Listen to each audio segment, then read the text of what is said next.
માંજલપુર પેટા ચૂંટણીમાં કોંગ્રેસના ઉમેદવારની હાર બાદ મહેન્દ્રસિંહ બાપુએ દાઢી મૂછ ઉતારી વચનનું કર્યું પાલન। માંજલપુર વિધાનસભા પેટા ચૂંટણીના પરિણામ બાદ એક રસપ્રદ ઘટના સામે આવી છે। કોંગ્રેસના ઉમેદવાર ભીખાભાઈ રબારીની હાર બાદ મહેન્દ્રસિંહ બાપુએ અગાઉ જાહેરમાં કરેલી પ્રતિજ્ઞા અનુસાર પોતાની દાઢી અને મૂછ ઉતારીને પોતાનું વચન પૂર્ણ કર્યું હતું। ચૂંટણી પ્રચાર દરમિયાન મહેન્દ્રસિંહ બાપુએ જાહેરમાં એવી પ્રતિજ્ઞા લીધી હોવાનું જણાવ્યું હતું કે ચૂંટણીના પરિણામને આધારે તેઓ દાઢી મૂછ ઉતારશે। પરિણામ જાહેર થયા બાદ તેમણે પોતાના શબ્દને સાચો ઠેરવી દાઢી મૂછ ઉતારી છે। આ ઘટનાની જાણ થતાં જ સમર્થકો અને સ્થાનિકોમાં વિવિધ પ્રકારની ચર્ચાઓ જોવા મળી। ઘટનાના ફોટા અને વિડીયો પણ સોશિયલ મીડિયા પર ચર્ચાનો વિષય બન્યા હતા। માંજલપુર પેટા ચૂંટણીમાં ભાજપના ઉમેદવાર સત્યેન્દ્ર ઉર્ફે સતીશ પટેલે વિજય મેળવ્યો હતો, જ્યારે કોંગ્રેસના ઉમેદવાર ભીખાભાઈ રબારીને પરાજયનો સામનો કરવો પડ્યો હતો। જ્યારે રાજકીય પરિણામ બાદ મહેન્દ્રસિંહ બાપુ દ્વારા પોતાની જાહેર પ્રતિજ્ઞા પૂર્ણ કરાયાની આ ઘટના વિસ્તારમાં ચર્ચાનું કેન્દ્ર બની હતી। જય માતાજી, જય મા કરણી। આજ રોજ 3 ઓગસ્ટના દિવસે માંજલપુર પેટા ચૂંટણીનું પરિણામ આવ્યું। ભૂતકાળમાં મેં કહ્યું હતું, કારણ કે મને માંજલપુર વિધાનસભાના તમામ મતદારો માટે ખૂબ જ ઊંડી લાગણી, એમની પર પૂર્ણ ભરોસો।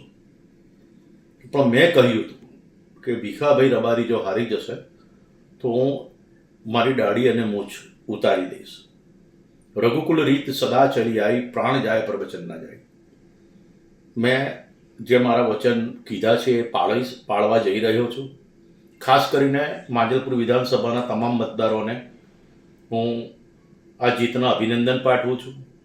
ખાસ કરીને એ મતદારો કે જે 38.4% મતદાન કર્યું।